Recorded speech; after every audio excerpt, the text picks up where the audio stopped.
오늘은 안면마비 매선 치료에 대해서 설명을 해드리는 시간을 가지려고 합니다.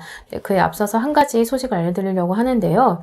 경희대학교와 상지대학교 등의 다기관이 공동 연구로 안면마비에서의 매선의 효과와 안정성에 대한 대규모 임상 연구를 이제 준비하려고 진행이 되고 있는데요. 제가 거기에 임상산의사 대표로 연구 자문에 참여를 하게 되었습니다. 매선의 효과와 안정성에 대해서 공식적으로 밝히고 또 매선 치료를 좀 더 잘 활용할 수 있는 근거를 위한 연구에 제가 참여를 하게 돼서 영광으로 생각을 하고 있는데요. 안면마비 치료의 매선의 효과에 대한 보다 깊이 있는 연구가 진행되고 있다는 것으로 미뤄봤을 때는 앞으로 안면마비 매선 치료가 좀 더 보편적으로 많은 곳에서 시술될 수 있을 거라고 예상이 되고요. 이렇게 학계에서도 전문적인 연구가 이루어지고 있는 안면마비 매선 치료에 대해서 이제 좀 설명을 드려보겠습니다. 안면마비 사용하는 매선이란 치료는 어떤 치료인지, 또 매선을 어떤 목표로 사용하는지는 이전의 영상을 확인해 주세요. 매선 치료에 들어가기 가장 좋은 시점은 언제일까요? 사실 저 개인적으로는 진료를 할 때 최소한 1차적인 안면 근육 회복이 어느 정도 마무리되는 발병 3개월 전까지는 매선 치료보다는 침 치료와 안면 근육 재활에 좀 더 집중을 하게 되고요. 3개월 이후에 또 아직까지 남아있는 증상에 대해서는 매선을 활용하고 있습니다. 이번 연구에 참여하면서 다른 연구자와 교수님들도 공통적으로 발병 3개월 이후에 매선을 사용할 것을 기준으로 잡고 있는 것을 확인했습니다. 만약 발병 3개월이 지나지 않았는데 매선을 하자는 선생님이 있으시다면 좀 더 뒤에 받겠다고 하시면 됩니다. 그럼 매선을 치료할 때 몇 개 정도 들어갈까요? 아직 정해진 표준 치료법은 없지만 중요한 한 가지 원칙은 절대 강자극을 주지 않는 것입니다.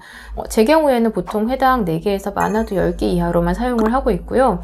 매선 간의 간격은 2주에서 4주 정도로 특히 1회 수술로 어느 정도 좋아지는지를 체크를 하고 난 다음에 매선을 계획을 하게 됩니다.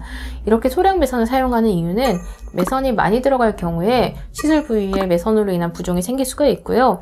안 그래도 기능이 떨어져서 안면마비 때문에 잘 못 움직이고 있었던 근육을 매선이 들어가서 부종이 생겼을 때 더욱더 움직이기 어려워져서 얼굴에 마비가 더 심해지거나 심하면은 매선 부위에 구축이 오는 경우도 있기 때문입니다. 큰 상처가 나면 흉터가 생기는 것들을 볼 수 있으시죠? 매선이 지나치게 강하게 들어갈 경우에는 심한 상처가 생겨서 매선 시술 부위가 회복되지 않고 변형이 될 수 있습니다. 이는 지나치게 많은 매선 개수로 인해 생기는 경우도 있고요. 너무 잦은 치료 간격으로 인해 생길 수도 있습니다. 실제로 다른 의료기관에서 치료를 이런 식으로 받고 난 다음에 얼굴의 구축을 치료하기 위해 내원하신 분들도 좀 여럿이 계실 정도이거든요. 만약 너무 강한 매선 자국으로 인해서 얼굴을 움직이기 어려운 분들이 계신다면 매선 시술 이후에 1, 2주가 경과한 이후 고주파 등 심부 온열 치료를 진행하면은 불편감을 좀 빠르게 감소시키고 매선이 빨리 분해될 수 있도록 도울 수 있습니다. 매선 치료에서 매선 치료에 인한 침 치료 효과도 매선의 기능이지만은 또한 매선 치료 시 분비되는 재생물질 역시 강한 효과를 나타냅니다.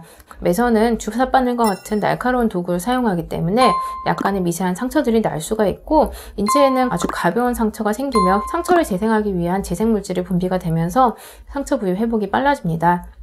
보통 얼굴에 미용적인 목적으로 다량을 한 번에 시술하는 기법을 사용을 하기도 하지만 얼굴 근력 기능이 좀 많이 떨어진 경우에는 반드시 근육의 운동을 염두에 두고 근육의 운동을 방해하지 않도록 이렇게 시술을 진행하는 것이 좋습니다. 오늘은 매선 치료의 강도와 횟수 빈도에 대해 설명드렸습니다. 궁금한 내용은 댓글로 남겨주시면 답해드리도록 하겠습니다.